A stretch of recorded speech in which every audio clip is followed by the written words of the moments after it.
General Hospital spoilers reveal a shocked and angry girlfriend, a manipulative college student, a desperate wife, and so much more.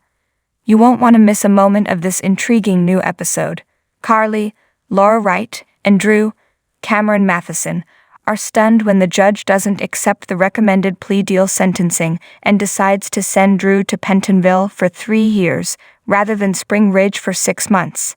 That was not how things were supposed to go, and Carly won't keep quiet. She does her best to give the judge a piece of her mind, but that is never a good idea in a court of law, and she can end up behind bars right along with Drew. Once her loved ones calm her down, she tries to talk Drew into changing his plea, but it is too late. He sticks to his guns and accepts his punishment even if Carly won't. While Drew gets sentenced during the day, Sunny and Nina enjoy their evening at the Savoy since it can be all times of day in Port Charles all at once. They run into Jocelyn and Dex there, and hopefully nobody is letting Jocelyn drink. Sunny sings Dex's praises as Nina tries to get to know him better. Sunny also tries to make some peace with Jocelyn, but she is less than receptive to the idea. Olivia, Lisa Locicero, is still reeling, knowing that Ned Wally Kurth thinks she is 90s rocker Eddie Main and wants nothing whatsoever to do with her. She demands answers on how long this might last and fears it might be permanent. She was so grateful that Ned woke up, but now she wonders if she lost him forever anyway. As for Ned/Eddie, he just wants to live his own life and for people to leave him alone. He is about to make a new friend who can help him realize his dream. Meanwhile, Tracy, Jane Elliott, is dealing with her son's issues her own way, with sarcasm and anger. To that end, when she runs into Gregory Harrison, they clash once again. He does not like the way Tracy is talking to Alexis, but also doesn't realize that is their shtick. Finally, Kevin, John Lindstrom, interrupts all of them to deliver news about Ned. At the Metro Court Gardens, Sasha returns to the table and asks Maxie what she just said about Cody feeling more than friendship for her. She quickly follows up and tells Maxie not to bother saying anything because she couldn't be more wrong. Sasha sits down and insists she and Cody are just friends. Lucy says perhaps on her end things are platonic, but maybe not for Cody. At the pool, Cody and Spinelli tell Gladys to recant her statement, or else she'll go to prison. Meanwhile, Christina asks Sam why she is trying to get rid of her. Sam says she's on a job, which prompts Christina to ask for all the juicy details. Sam tells Christina to come with her, leaves the recording device on the table, and nods at Spinelli before dragging Christina out. Gladys calls Cody and Spinelli's bluff, saying if they had evidence, then they'd have turned it in by now. Cody claims he wanted to give her the chance to do the right thing for Sasha's sake. Gladys doesn't believe he cares about Sasha, but Cody says he does, and they both know this involves activities best kept on the DL. Gladys assumes they haven't gone to the police because they have nothing, or what they have was illegally obtained. She also says they couldn't have gotten information from her fitness app from that night, as she left her phone at home because it wouldn't fit in her purse. Suddenly, the listening device Sam had placed in a magazine on a table falls to the ground. Gladys wonders what that sound was. They look over and Ms. Wu is standing there with her foot on the bug. Ms. Wu picks it up and tells Gladys and the others the device looks like a directional microphone, useful for recording conversations from a distance. Gladys is shocked. Ms. Wu senses tension and demands they all sit and iron these problems out. She lets Spinelli know he's not invited and throws the device in the pool. After Spinelli leaves, Ms. Wu refuses to have her favorite players at odds and wants them to make peace. She tells Gladys that she needs to retract her statement and say the clasp on the bracelet was loose that night and fell off. She is certain a waiter will come forward to say they found the bracelet and put it in Cody's jacket assuming it was his. Cody says that sounds good to him. Gladys begrudgingly agrees, and Ms. Wu orders Cody to drop whatever his issues with Gladys are. He wonders why she's protecting Gladys. Ms. Wu has her reasons. She asks her associate Lee to show Gladys to the bar for a drink. Once they are alone, Ms. Wu warns Cody that nobody can know he works for her, so keep his mouth shut or she'll shut it for him permanently. Sam and Christina head over to the Metro Court Gardens, and Sam tells her sister that her work is private, hence the P in PI. They grab a table, and their discussion turns to Molly. Christina asks what they should do for their sister, but Sam feels they should do nothing. Sam thinks eventually Molly and TJ will work this out and find a way to have a family. Christina hopes so, as Molly and TJ will make great parents. Spinelli interrupts the sisters and is soaking wet. He reveals to Sam that Selena Wu threw the recording device into the pool. Sam asks Christina to go get them some paninis, and once she's gone, Spinelli fills Sam in on what happened, including Ms. Wu demanding Gladys and Cody get along. Sam and Spinelli both wonder what Ms. Wu's relationship is with Gladys and Cody. Meanwhile, Sasha asks Lucy if she's saying she should be receptive to Cody's feelings for her, assuming he has them. Maxie adds her 2 cents in and says only if she's ready to date. Sasha insists she isn't. Lucy says Cody is still a man, and she is a brilliant and beautiful woman. Maxie sings Cody's praises and says Sasha brings out the best in him. Sasha reiterates Cody is just a good friend. Lucy comments, for now. Sasha asks Maxie how she felt after Nathan died, and how long it took for her to move on.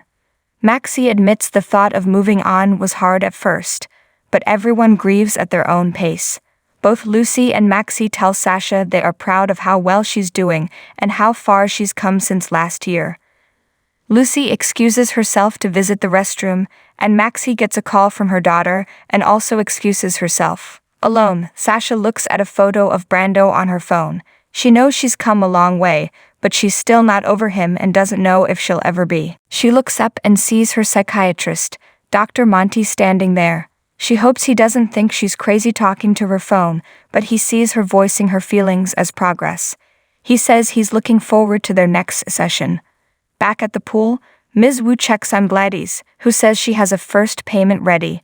Ms. Wu hopes she would have paid her loan back in full, but Gladys explains she can't take it all out at once or Sasha will become suspicious.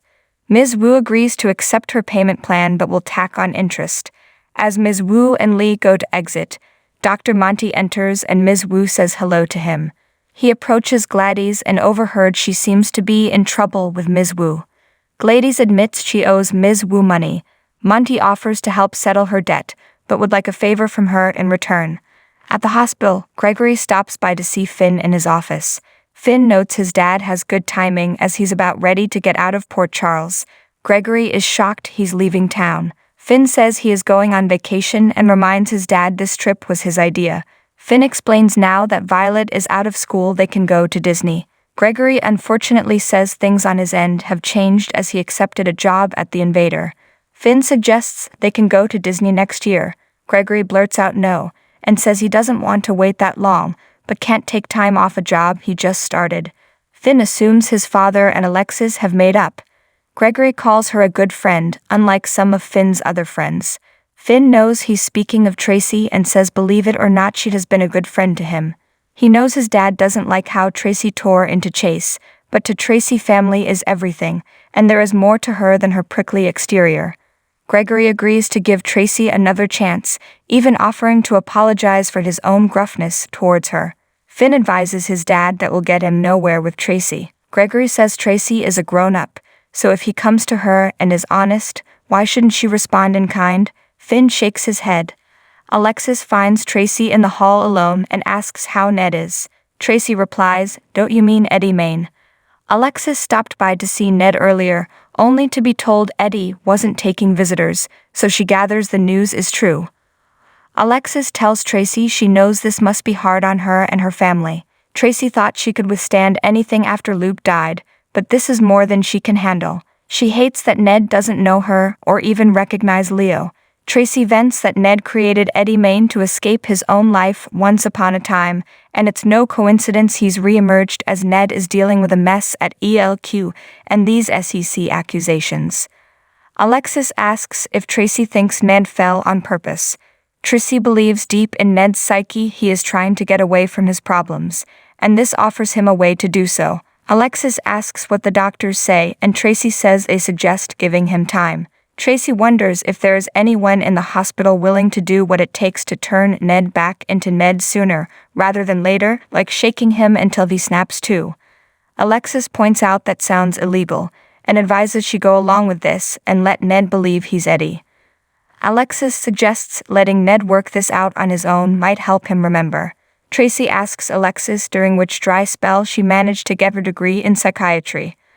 Alexis fumes that Tracy is impossible. Gregory approaches and overhears Tracy responding to Alexis by calling her an idiot. He tries to bite his lip. In court, Carly asks Drew if he's ready for this. Drew asks if anyone is ever ready to sign away their freedom. Michael arrives and tells them Willow is doing better, and she insisted that he be here for them today. Carly asks about Ned, and they discuss how Ned believes he's Eddie Main. Michael knows he should feel for Ned, but he can't get past the fact that their lives are being blown up because of him. Drew understands Michael is angry, but this isn't just because of Ned. Zeke arrives, and Drew introduces him to Michael and Carly. Zeke informs Drew the deal has been accepted, so all he has to do is enter his plea before the judge. Michael learns the deal is for 6 months, and Carly won't go to jail as part of the agreement. Zeke excuses himself to take a call, and Michael promises Drew he'll take care of Aurora and check on Scout, and that his life will be waiting for him when he comes back. Court is called into session, and the judge asks how Drew pleads. Drew pleads guilty. The judge understands a deal has been worked out, but he finds it to be a miscarriage of justice. He believes Drew should face the maximum penalty for his crimes. Zeke points out the maximum penalty is 20 years, and that is too harsh in this case. Zeke praises Drew's reputation, argues he is a family man, and points out the merger was to benefit his family's company, not for personal gain. He notes the merger never happened, and the company lost money. Zeke calls what Drew did an error in judgment in trying to help his family, and he has no history of securities fraud.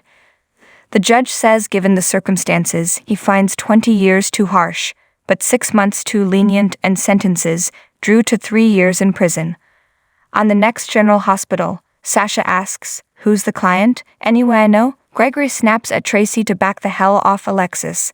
Lucy tells Martin, "I owe it all to you." Kevin has news for Olivia, Brooklyn, and Chase, and is afraid there is no easy way to break it. Eddie yells at a nurse, "What are you giving me?" Nana suggests to Dex that they want the same thing. Joss tells Sunny, "That's the best I can do right now." Carly cries in court, "I'm sorry, but there has been some kind of mistake."